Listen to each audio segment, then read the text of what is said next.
آیت نمبر 46 واطیعوا اللہ، اور تم اللہ کی اطاعت کرو، یعنی کہ اللہ کا حکم مانو، ورسولہ، اور اس کے رسول کا،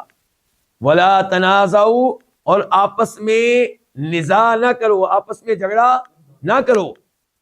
فتفشلوا، اس لیے کہ فا سببیہ، اس لیے کہ، یا آپ کہہ لیں ورنہ، فا کا ترجمہ کر لیں اس لیے کہ یا ورنہ تفشلوا، تم بزدل بن جاؤ گے، وتذہب، اور چلی جائے گی ریحکم، تمہاری ہوا، واصبروا، اور صبر کرو،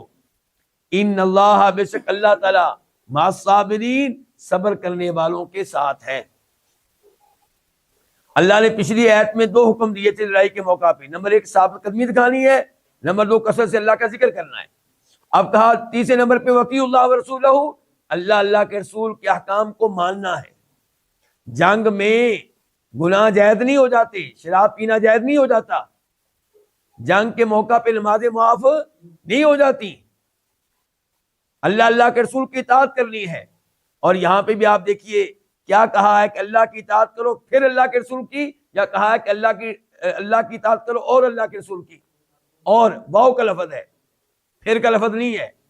یعنی کہ ایک ہی مرتبہ ہے اللہ کی باتیں ماننے کا اور اللہ کے رسول کی باتیں ماننے کا، کیونکہ اللہ کے رسول کی باتیں بھی اللہ کی طرف سے ہیں صلی اللہ علیہ وسلم۔ قرآن کریم میں کبھی نہیں کہا گیا کہ اللہ کی اطاعت کرو پھر اللہ کے رسول کی اطاعت کرو، ان کے حدیث کا مرتبہ نمبر 2 ہے، ایسا کبھی نہیں کہا گیا۔ قرآن و حدیث کا درجہ برابر ہے، شریعت کے لحاظ سے، عقیدہ سیکھنے کے لحاظ سے، احکام و مسائل لینے کے لحاظ سے، البتہ تلاوت کے لحاظ سے کوئی شک و شبہ نہیں ہے، نماز میں قرآن کی تلاوت ہوگی، رمضان میں قرآن کی تلاوت ہوگی، اس لحاظ سے قرآن آگے ہے، لیکن شریعت ہونے کے لحاظ سے، دین ہونے کے لحاظ سے دونوں کا درجہ ایک جیسا ہے۔ ولا تنازعوا، چوتھی تعلیمات یہ ہے کہ آپس میں جھگڑا نہیں کرنا، اختلاف نہیں کرنا، اپنے کمانڈر کی بات مانو، فتفشلوا، ورنہ تم کیا ہو جاؤ گے، اگر جھگڑا کرو گے آپس میں کیا ہوگا، اور اللہ کے رسول کی اطاعت نہیں کرو گے تم بزدل بن جاؤ گے، وتذهب ريحكم، تمہاری ہوا جاتی رہے گی، تمہاری قوت، تمہارا روب ختم ہو جائے گا، تمہاری ہوا جاتی رہے گی، تمہارا روب ختم ہو جائے گا۔ واصبروا، پانچویں تعلیمات یہ ہے، پانچواں حکم یہ ہے کہ صبر کرو، استقامت کا مظاہرہ کرو، ان اللہ مع الصابرین، بے شک اللہ تعالیٰ صبر کرنے والوں کے ساتھ ہے۔ اللہ ان کے ساتھ کیسے ہوتا ہے؟ ان کی مدد کرتا ہے۔ اللہ کا صبر کرنے والوں کے ساتھ ہونا یہ کون سی میت ہے؟ میت خاصہ،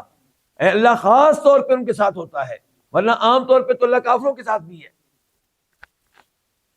کافروں کے ساتھ، اس کا کیا مطلب ہے؟ کوئی غلط معنی نہ لے لیے اس کا، کیا مطلب اللہ کافروں کے ساتھ بھی ہے؟ یعنی کہ اللہ تعالیٰ کافروں کی ایک ایک حرکت کو جانتا ہے، ان کی ایک ایک بات کو سنتا ہے، تو وہ علم کے لحاظ سے، سننے کے لحاظ سے، دیکھنے کے لحاظ سے، کنٹرول کے لحاظ سے اللہ ان کے ساتھ ہے، مسلمانوں کے ساتھ بھی، ان کے ساتھ بھی ہے، لیکن